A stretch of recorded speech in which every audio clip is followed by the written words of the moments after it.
여호수아서 묵상을 이제 마무리하고 오늘부터 누가복음을 우리 부활절 때까지 함께 우리 매일 성경을 통해서 묵상해 나갑니다. 누가복음 1장 1절에서 25절까지 말씀을 찾아서 우리 한 절씩 교독해서 하나님 말씀 받들어 읽겠습니다. 우리 중에 이루어진 사실에 대하여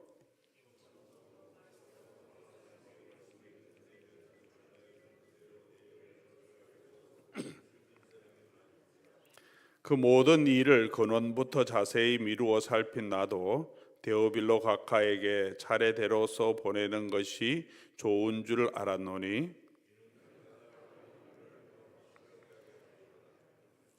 유대왕 헤롯 때에 아비야 반열에 제사장 한 사람이 있었으니 이름은 사가랴요 그의 아내는 아론의 자손이니 이름은 엘리사벳이라.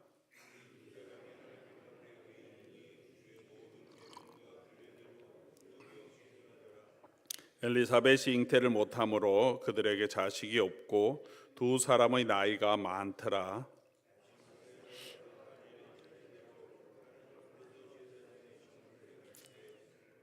제사장의 전례를 따라 제비를 뽑아 주의 성전에 들어가 분향하고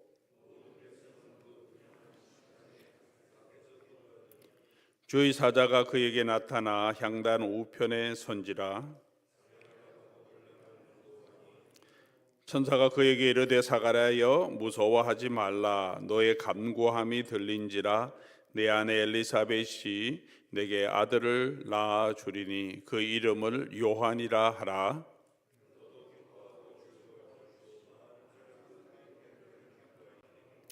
이는 그가 주 앞에 큰 자가 되며 포도주나 독한 술을 마시지 아니하며 모태로부터 성령의 충만함을 받아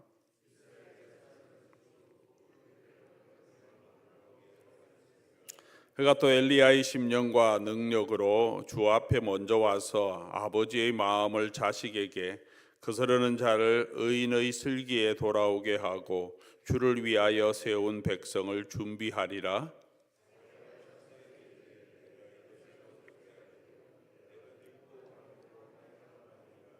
천사가 대답하여 이르되 나는 하나님 앞에 서 있는 가브리엘이라. 이 좋은 소식을 전하여 내게 말하라고 보내심을 받았노라.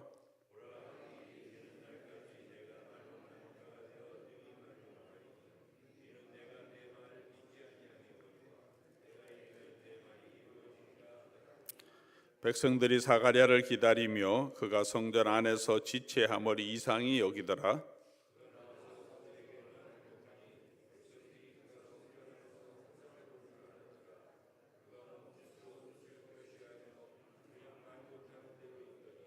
그 직무의 날이 다 되매 집으로 돌아가니라.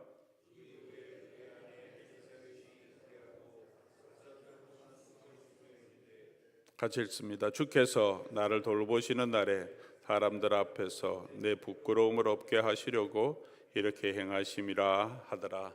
아멘. 같이 한번 기도하겠습니다. 좋으신 아버지 하나님 참 감사합니다. 오늘도 주의 은혜 가운데 우리를 이 아침 시간 하나님 앞으로 이끌어 주시며 또 하나님 말씀을 묵상하며 하루를 시작하게 해주셔서 감사합니다. 늘 우리 주 예수 그리스도를 바라보게 하시고 하늘과 땅의 모든 권세를 가지시고 그의 교회와 그의 백성들과 함께 하시며 돌아보시는 우리 주 예수 그리스도의 은혜 위에서는 우리들이 되게 해 주시옵소서. 오늘도 주의 은혜로운 말씀을 함께 묵상할 때 성령께서 우리 가운데 거하시며 우리의 마음을 열어주시고 하나님의 뜻을 보게 하시고 깨닫게 하옵소서. 또 그 말씀대로 우리가 실천할 수 있도록 우리를 붙들어 주시고 아버지 하나님의 은혜 가운데 살아가게 해 주시옵소서. 우리 주 예수 그리스도의 이름으로 기도드립니다. 아멘. 우리 하나님 말씀은 읽고 또 묵상하고 또 묵상함으로 그 말씀 안에 더 우리가 깊이 있게 살아가는 줄 믿습니다. 성경 통독을 쭉 해가시는 많은 분들도 계시고 또 성경 묵상을 또 함께 해가는 분들도 계신 줄 믿습니다. 오늘 우리가 계속해서 우리 매일 성경 가지고 함께 우리 하나님 말씀을 묵상해 나가며 말씀으로 또 세워질 수 있기를 바랍니다.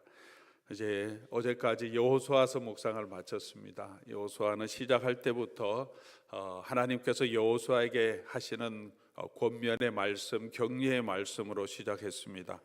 강하고 담대하라, 두려워하지 말라. 또 반복해서 계속 말씀하셨죠. 강하고 담대하라. 그리고 내가 내게 말하는 대로 행하면 내가 어디로 가든지 형통하리라. 여호수아 앞에는 굉장히 어려운 태스크, 임무가 있었습니다. 가나안 땅으로 들어가서 그 땅을 차지해야 하고, 그리고 그가 의지했던, 모든 백성이 의지했던 모세도 없었지만 그 두려운 마음 가지지 말고 담대하게 가라고 말합니다. 여호수아가 맨 끝나는 맨 마지막에는 이제 여호수아가 그의 백성들에게, 리더들, 모든 족장들을 불러놓고 다시 말합니다. 여러분도 강하고 담대하고 특별히 이제는 여호와만 섬기라. 온전함과 진실함으로 여호와만 섬기십시오. 그러면 형통하게 해주실 것입니다. 시작과 끝, 여호수아의 핵심 메시지죠. 또 하나님의 백성에게 주시는 하나님의 권면인 줄 믿습니다. 우리 앞에 여러 가지 일들이 있고 우리가 우리의 힘으로 감당하지 못할 것 같은 그런 두려움도 우리에게 찾아오지만, 우리가 해야 할 것은 우리가 그것을 다 알고 우리가 그런 일을 다 행할 수 있는 능력을 우리가 가지는 것이 아니라, 우리가 해야 할 것은 우리 함께 하시고 우리를 이끌어 가시는 하나님을 바라보고 의지하고, 하나님 가라 그러는 대로 한 걸음 한 걸음 우리 걸어가면 주께서 저와 여러분의 길을 인도해 주시고 형통하게 해 주실 줄 믿습니다. 여호수아서 묵상을 마감하면서 여호수아의 이 권면의 말씀을 우리가 마음속에 품고 그렇게 계속해서 우리 하나님을 의지하며 걸어갈 수 있기를 바랍니다. 이제 누가복음을 우리가 함께 묵상합니다. 누가복음은 사복음서 중에 하나이죠. 마태, 마가, 누가, 요한 이렇게 네 가지 복음서를 우리에게 주셨습니다. 복음서를 쭉 읽다 보면 복음서의 순서가 조금씩 차이가 있어서 내용은 여기는 있는데 저기는 없는 내용도 있고 해서 조금 혼돈스러울 때가 있습니다. 그래서 성경을 읽을 때 또 우리 기독교 역사에서 이 사복음서를 하나로 만들어서, 그래서 순서대로 다 이렇게 짜맞춤해서 하나의 복음서로 만들어서 주회도 하고 또 설교도 하는 그런 우리 기독교의 지도자들도 있었습니다. 네 복음서가 있다는 것은 그만큼 예수 그리스도께서 하신 일이 확실하다는 것이 될 것입니다. 우리가 지금 재판을 하는 것도 이렇게 한국에서 재판하는 것도 보고 여기 재판정에도 가지만 증인이 하나 있는 것보다 2명, 3명, 4명 더 많은 사람의 증인이 있으면 훨씬 더 확실하게 우리가 알 수 있죠. 예수 그리스도에 대해서 오늘 본문도 누가가 우리 중에 이루어진 사실에 대해서, 특별히 사도들은 예수 그리스도의 복음과 부활에 대한 증인으로 서 있습니다. 그 증인들이 한 명만 있는 것이 아니라 많은 증인이 있었고 부활에 대해서도 많은 증인이 있었습니다.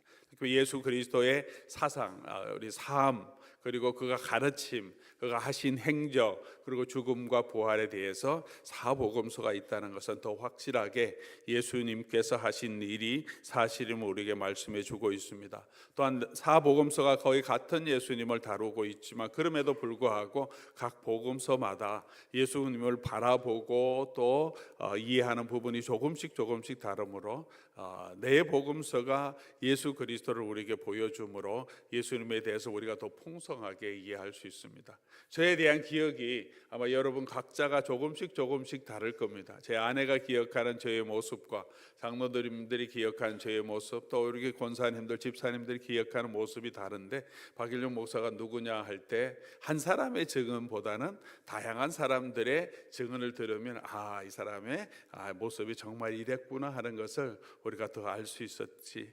마태가 바라보는 예수님의 모습, 누가가 바라보고 마가가 바라보고 요한이 바라보는 예수님의 모습을 통해서 우리는 더 풍성하게 예수 그리스도를 이해할 수 있습니다. 간략하게 우리가 요약하면 더 자세한 내용은 우리 신약 산책이라고 우리 이제 주일 성경 공부 시간에 있습니다.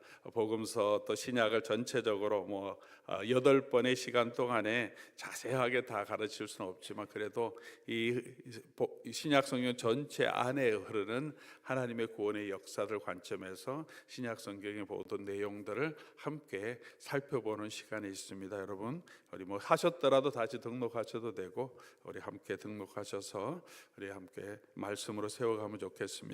사복음서는 특별히 이제 학자들이 보통 간략하게 설명하기 위해서, 물론 더 자세하게 설명할 수 있지만 간략하게 설명하기 위해서 이렇게 특징을 구분합니다. 마태복음은 왕으로 오신 예수님을 우리에게 보여주신다. 그래서 족보도 왕의 족보를 쭉 따라서 예수님이 아브라함과 다윗의 자손 예수 그리스도시고 이 땅에 왕으로 오셔서 구약 성경 모든 예언을 성취하시는 예수님. 마가복음은 섬김을 강조합니다. 예수님의 말씀보다는 다른 마가복음, 마태복음, 누가복음, 요한복음 예수님의 말씀 비유가 많이 기록되어 있는데 마가복음은 하신 일만 기록하면서 가장 짧게 기록됐는데 그렇게 섬기는 종으로 오셔서 자기를 우리의 대속물로 내어주시기 위해서 열심히 섬기시는 예수님을 보여줍니다. 누가복음은 인간으로 오셔서 모든 인류의 구원자 되시는 예수님을 강조합니다. 그래서 예수님이 인간으로 오셔서 태어나시고 어릴 때 자라는 모습도 자세하게 이렇게 기록해주고 모든 인류의 구원자 되신 잃어버린 자를 구원하시는 예수 그리스도의 모습에 많이 집중합니다. 요한복음은 그 예수님이 하나님이심을 우리에게 보여줍니다. 그냥 사람이 아니라 태초부터 하나님과 함께 계셨던 그 하나님이심을 우리에게 보여주므로 우리가 예수 그리스도가 어떤 분이신지를 이 사복음서가 우리에게 잘 말씀해 주고 있습니다. 오늘 이제 부활절까지 누가복음을 우리가 함께 묵상하며 오늘 첫 번째 서론 부분에 보면 이 누가복음은 누가라고 기록되지는 않았지만 누가가 쓴 것을 우리 초대교회의 여러 가지 역사 증언을 통해서 알 수 있고요. 누구에게 보냈냐면 3절 보니까 데오빌로 각하에게 이렇게 보냈습니다. 누가복음의 첫머리와 사도행전의 첫머리가 동일하게 데오빌로 각하에게, 그리고 사도행전 첫머리에도 이전의 성글에 이어서 내가 또 씁니다 이렇게 말하는 것을 보며 또 초대교회의 여러 가지 증언들을 통해서 누가복음은 누가가 기록하고 그 다음에 연이어서 사도행전을 또 누가가 두 번째 편으로 데오빌로 각하에게 보냈던 것을 알 수 있습니다. 데오빌로는 학자들 중에서는 어떤 부분은 그냥 진짜 사람이 아니라 데오필로스 하는 것은 하나님의 친구, 하나님을 사랑하는 사람 이런 뜻이기 때문에 그냥 하나님을 사랑하는 모든 사람에게 보낸 서신이 아닌가, 그냥 데오빌로에게 보낸다고 하면서 모든 하나님의 백성에게 주시는 말씀이라고 해석하는 분도 계시고, 실제로 그 당시에 우리 데오빌로라고 하는 분이 있어서 누가가 그에게 보내는 형식으로 기록했다고 말하기도 합니다. 중요한 것은 이 성경은 그냥 데오빌로 한 사람에게 준 것이 아니라 하나님의 교회에 주신 것이고 또 이것을 자세하게 설명해 주기 위해서 기록했습니다. 누가복음의 기록 목적을 우리 3절 4절에 말하고 있습니다. 모든 일을 근원부터 살펴서 자세하게 기록하겠다는 거죠. 근원부터 살펴서 차례대로 자세하게 기록하는데 왜 기록하냐 하면 4절 말씀 우리 같이 한번 읽어보겠습니다. 이는 각하가 알고 있는 바를 더 확실하게 하려 함이로다. 알고 있는 바를 더 확실하게 하기 위해서 이 복음서를 기록합니다. 많은 사람들이 예수님에 대해서 들었습니다. 오늘 누가도 말하기를 듣는 것뿐만이 아니라 들은 내용, 증언하는 내용을 기록해서 다 기억하지 못하기 때문에 기록해서 이미 사람들에게 전해주려고 하는 많은 사람들도 있었다. 그 중에 나도 한 사람인데 내가 자세하게 기록해 주려고 하는 이유는 알고 있는 바를 더 확실하게 하기 위해서. 아마 이것은 우리 모든 성경에 기록되어 있는 이유라고도 우리가 할 수 있겠죠. 우리가 알고 있는 바를 더 확실하게 하기 위해서 이 말씀을 주셨습니다. 여러분들도 예수님에 대해서 잘 알고 계십니다. 들었습니다. 그래서 누가복음을 묵상하면서 이미 알고 있는 그 예수님을 조금 더 확실하게 우리가 함께 배우고 그 알고 확신하는 것에 거하는 저와 여러분 되기를 바랍니다. 디모데후서 3장 14절부터 보면 바울이 성경에 대해서 말하면 이렇게 얘기합니다. 그러나 너는 배우고 확신한 일에 거하라. 너는 내가 누구에게 배운 것을 알며 어려서부터 성경을 알았나니. 그러니까 성경을 주신 이유는 이 성경을 배우고 그리고 확신하고 그 안에 거하기 위해서 이 성경을 주었고 네가 거기에서 배웠어. 그러니까 그 배운 말씀을 가지고 확신하고 그 안에 거하라라고 말합니다. 왜냐하면 성경이 너무 유익하기 때문에 우리가 구원에 이르는 지혜를 주고 그리고 우리를 온전하게 하고 우리가 모든 선한 일을 하도록 우리를 준비시켜주고 우리를 구비하게 해준다고 말씀하기 때문에 그렇습니다. 누가복음을 우리가 함께 묵상하면서 우리가 알던 그 사실을 더 확실하게 거하고 또 그 말씀대로 우리가 살아갈 수 있기를 바랍니다. 누가복음의 첫 번째 이야기를 오늘 우리가 함께 5절부터 우리 25절까지 내용을 보았습니다. 사가랴와 엘리사벳의 이야기입니다. 사가랴와 엘리사벳은 누구입니까? 세례 요한의 부모들, 세례 요한이 태어난 이야기로 시작합니다. 이 사가랴와 엘리사벳의 이 이야기를 주면서 오늘 본문이 우리에게 주시는 가장 중요한 핵심 메시지가 무엇이겠습니까? 물론 지금 이제 우리가 읽었지만 이 내용을 쭉 보면서 사가랴와 엘리사벳의 이야기를 통해서 하나님이 하시려고 하는 말씀은 뭔가? 누가가 우리에게 주는 메시지가 뭔가? 왜 이 이야기를 가장 서두에 두었을까 하는 이 생각을 해봅니다. 왜 이 이야기를 가장 먼저 서두에 두었을까요? 사가랴와 엘리사벳이 가지고 있었던 문제가 있었죠. 그리고 그 이야기를 들어주셨습니다. 오늘 본문 말씀 보면 그들이 가지고 있는 아픔이 있었는데 13절 너희가 간구함이 들린지라. 그리고 사가랴 환상을 보고 천사가 나타나서 가브리엘이 나타나서 아이가 있을 것을 얘기해 주면서 이제 마지막에 이 엘리사벳의 고백이 나오는데 25절 주께서 나를 돌아보시는 날에 주께서 나를 돌아보셨다. 내 부끄러움을 없이 해주셨다. 마음이 많이 안타까운 한 가정이 있었습니다. 이 집안은 너무 좋은 집안이었어요. 사가랴 제사장 중에 한 사람이었습니다. 오늘 엘리사벳은 아론 집안이라고 그랬어요. 집안도 아론 집안. 유대인들 중에서 레위 지파이지만 그 중에서 아주 정말 귀한 집안의 사람입니다. 부부 관계도 참 좋았던 것 같아요. 아내가 아이를 얻지 못하는데 두 번째 아내를 듣거나 아내를 버릴 수도 있어요. 아내 유대 사회 그 당시 유대 사회도 우리가 한국의 옛날에도 아이를 갖지 못하면 부인을 내버릴 수도 있었듯이 그렇게 이혼 사유가 돼요. 아이를 낳지 못하면 유대 율법 가운데서도. 근데 그러지 않고 이 사가랴는 엘리사벳 나이가 많을 때까지 그냥 계속 둘이 같이 살아요. 부부관계 그렇게 좋았던 것을 우리가 볼 수 있습니다. 서로 사랑하고 밖으로 보면 너무나 정말 부러워하는 그런 집안에 또 제사장 집안이고 그리고 부부관계도 너무 좋은데 근데 우리가 본문 말씀 보니까 그 가정에도 말 못하는 아픔이 있었어요. 엘리사벳은 부끄러움이라고 표현했어요. 겉으로는 너무 부족한 게 없는데 이 집안에도 아픔이 있고 또 부끄러움이 있었어요. 우리 사람의 모든 삶이 그렇습니다. 바깥에서 보면 다 잘 살고 또 괜찮은 것 같아 보여도 그 가정에 또 들어가 보면 그 사람 안에 가보면 각자가 다 환경과 이유는 다르지만 아픔이 있고 부족함이 있습니다.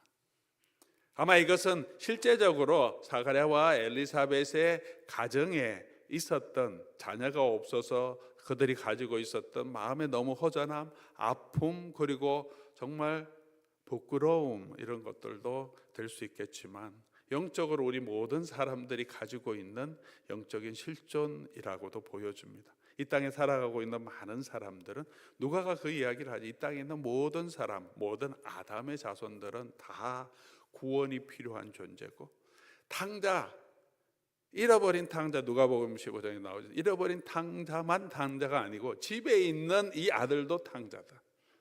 이 땅에 있는 모든 사람들은 다 잃어버린 사람이고, 그런 사람을 구원하시기 위해서 하나님께서 당신의 아들을 이 땅에 내어 보내셨고, 예수님은 그래서 그 잃어버린 자를 찾아 삭개오를 만났을 때 구원하러 오신 분이다.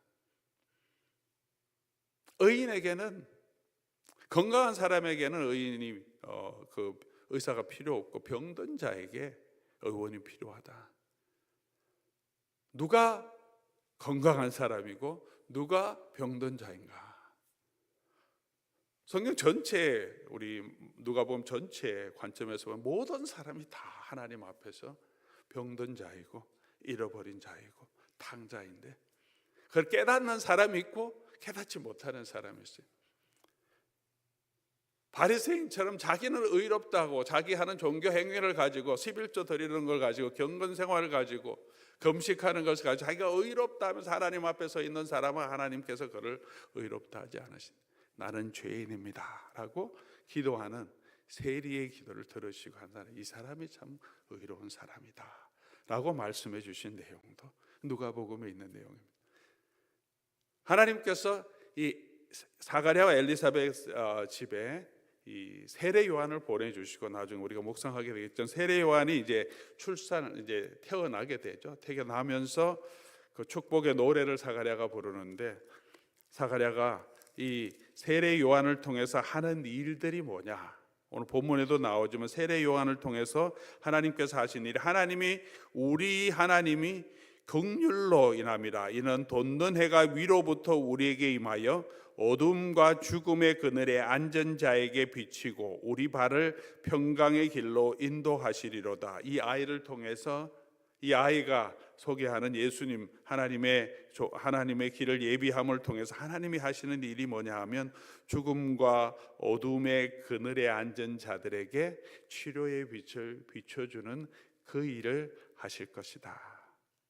오늘 그 이야기가 이제 누가복음 전체에 나타나는 이야기고, 이 시작에 사가랴와 엘리사벳을 통해서 하나님께서 베풀어 주신 이 은혜, 이 사랑을 통하여서 하나님께서 어떤 은혜를, 이 결핍된 가정, 부끄러움이 있는 가정, 허전함과 정말 스스로 설 수 없는 그런 부족함이 있는 가정에게 은혜를 베풀어 주셨는지를 보여주고 있습니다. 하나님은 그렇게, 오늘 13절 말씀이죠. 천사가 그에게 이르되 사가랴야 무서워하지 말라, 너의 간구함이 들린지라 라고 말합니다. 간구함이 들린지라. 사가랴가 무엇을 간구했는지 기록은 하고 있지 않지만 간구함이 들렸다라는 말을 통해서 그가 계속해서 간구했던 내용이 있는 것을 우리에게 보여줍니다. 사가랴가 무슨 기도를 했겠습니까? 무슨 기도를 했겠습니까? 너무나 분명한 이야기죠. 아들을 주시라고 기도했대. 간구함이 있었다는 거죠. 왜냐하면 천사가 아들을 주겠다라고 얘기하기 때문에 사가랴의 기도의 가장 중심은, 다른 많은 것도 있었겠지만 자기도 마음이 너무 허전하고 결핍됨이 있고, 아내도 너무 이걸 때문에 아내가 더 큰 책임을 느끼고 너무 부끄러워하고, 그러니까 하나님 좀 아기를 주시면 좋겠다, 우리에게도 아들을 주시면 좋겠다. 그 간구를 얼마나 기도했을까요? 또 제가 좀 쉬운 질문만 합니다. 얼마나 기도했을까요? 지금까지 기도했겠죠. 지금까지 기도했어요. 언제부터 기도했겠습니까? 결혼했을 때부터 기도했겠죠. 결혼했을 때부터. 지금 보니까 두 사람이 나이가 많아서 이제는 아이를 가지는 것이 거의 힘들, 폐경 가까이 된 그런 상태니까요. 아이가 있겠다고 하니까 사가랴가 웃지 않습니까? 아브라함의 이야기처럼, 아니 내가 지금, 우리가 이렇게 늙었는데 어떻게 그렇게 아이가 있겠습니까? 할 정도로 평생을 기도한 거죠. 결혼할 때부터 이때까지, 거의 소망이 없을 정도 될 때까지 계속해서 간구하고 있습니다. 이제는 포기할 수도 있잖아요. 이제 나이가 많이 들었으니까 아이고 이제 우리끼리 살자. 뭐 그렇게도 하나님께서 우리에게 주신 복이 많고 그러니까 그냥 감사하면서 살자 이렇게 할 수도 있는데 그래도 아직까지 기도하고 있었나 봐요. 그러니까 간구하는 걸 내가 들었다라고 말씀하시죠. 맨 마지막까지 계속해서 기도할 때 얼마나 마음이 더 안타까웠겠습니까? 처음엔 간절했지만 이게 시간이 지나면 지날수록 이제는 그냥 이 기도는 들어주지 않는구나 하실 때 그냥 마음에 약간 포기 되는 마음도 있지만 안타까운 마음은, 애절한 마음은 더 많이 남아 있을 줄 압니다. 여기도 자녀를 위해서 또 기도 제목을 가지고 오랫동안 기도하시는 많은 분들이 계시는 줄 압니다만 우리의 기도가 그렇습니다. 그 마지막 때까지 간구하는 그 안타까움을 하나님이 들으셨다. 그리고 좋은 소식을 전하는 가브리엘을 보내주셔서 그리고 그의 부끄러움을 감춰주셨다. 우리의 연약함, 우리의 부끄러움, 이 가정의 그 부족함을, 그 간구를, 안타깝게 기도하는 그 간구를 들어주시는 하나님, 그 하나님의 모습을 우리에게 보여주면서 누가복음은 시작하고 있습니다. 사랑하는 교회 여러분, 우리의 하나님은 어떤 하나님이십니까?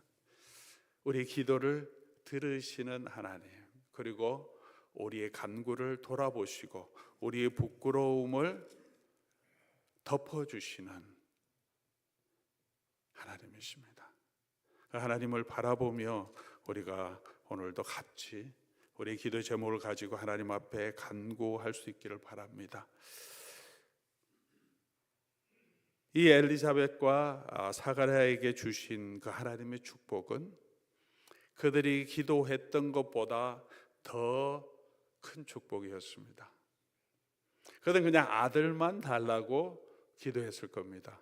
어떤 아들인지 큰 문제는 아니었겠죠. 그냥 아들만 주시면 감사합니다. 그런데 이 가브리엘 천사가 약속해 주신, 그들에게 주신 그 아들은 어떤 사람이냐 하면 우리 14절부터 아들을 낳을 건데 이름을 요한이라 하라. 14절 너도 기뻐하고 즐거워할 것이요 많은 사람도 그의 태어남을 기뻐하리니. 뭐 이것까지는 다 기뻐하겠죠. 노년의 아들을 얻었으면 얼마나 기쁘겠습니까? 우리의 기쁨을 회복시키시는 하나님, 슬픔이 변하여 기쁘게 하시는 하나님이시고 다른 사람들도 다 함께 기뻐하는데 그것으로 끝나는 것이 아니라 15절 이 사람이 어떤 사람이 되겠냐 하면 그가 주 앞에 큰 자가 되며 포도주나 독한 술을 마시지 아니하며 모태로부터 성령의 충만함을 받아 이스라엘 자손을 주 곧 그들의 하나님께로 많이 돌아오게 하겠습니다.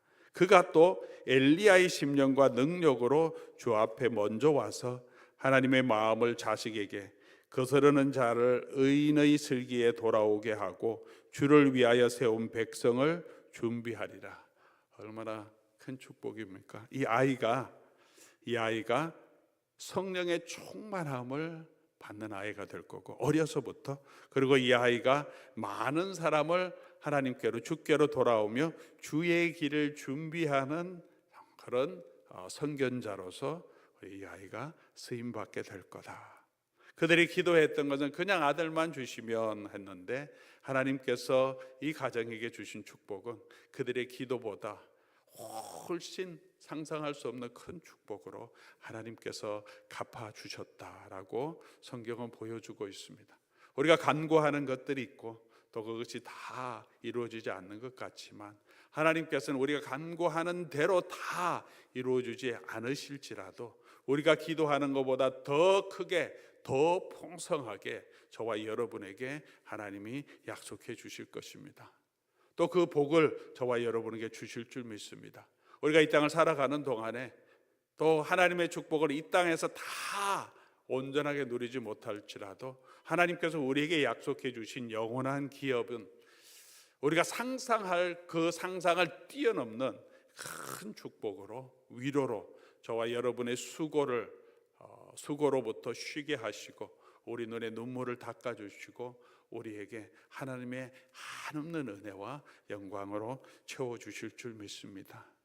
이것이 저와 여러분에게 예비된 하나님의 축복이고 이 일을 이루시기 위해서 하나님께서는 당신의 아들을 이 땅에 보내주시고 그 아들 전에 그 길을 준비하는 세례 요한도 하나님께서 우리에게 보내주셔서 주의 길을 준비하고 그들의 마음이 준비되어서 하나님께로 그 오시는 하나님의 아들이신 예수 그리스도께로 향하게 하셔서 우리의 구원을 이루어 가시는 그 하나님의 모습을 우리에게 보여줍니다.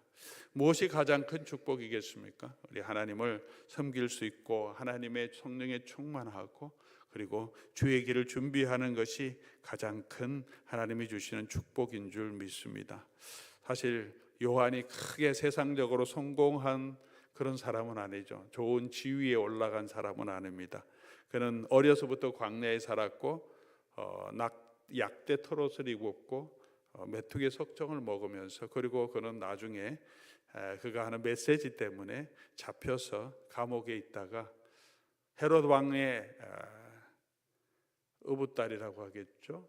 헤로데의 딸의 춤추는 술판에 춤추는 여하의 그 요청 때문에 목이 잘려가는, 선지자로서 그냥 그 믿음 때문에 처형당하는 것이 아니라 술판에 그 놀이객감의 그 대상으로 자기 인생을 마감하는 모습을 보여줍니다. 그러나 예수님은 그가 이 여자의 후손 중에서 태어난 사람 중에서 가장 큰 자다 그렇게 말씀하십니다. 그러나 또 한 가지 예수님 말씀하신 것은 그러나 천국에서는 이 세례 요한보다 더 큰 자가 훨씬 많다고 우리에게 말씀해 주십니다. 처음 먼저 된 자가 나중 될 수도 있다고 말씀해 주십니다. 하나님의 나라에서는 우리가 어떤 축복이 저와 여러분에게 주어지는지 우리가 다 알 수 없고 이 땅에서 누가 잘 되고 누가 못 되고 그런 모든 평가를 넘어서는 하나님의 축복이 있을 줄 믿습니다. 우리를 돌아보시는 그 하나님을 우리가 기대하고 바라며 우리의 기도를 들어주시는 그 하나님 바라고 우리가 간구하는 대로 기도하는 대로 보다 오히려 더 크게 응답하실 그 하나님을 바라보며 우리가 오늘도 믿음으로 담대하게 걸어가는 저와 여러분 될 수 있기를 바랍니다. 우리 찬송 하나 하면서 기도로 나아가면 좋겠습니다. 하나님은 너를 지키시는 자, 엘리자벳과 사가랴를 지키시고 그들을 돌아보신 그 하나님처럼 우리 하나님께서 여러분의 마음도 여러분의 기도도 들으시고 분명코 그 기도에 응답해 주시고 우리를 위로해 주실 것을 기대하며 우리 하나님께 찬송하겠습니다.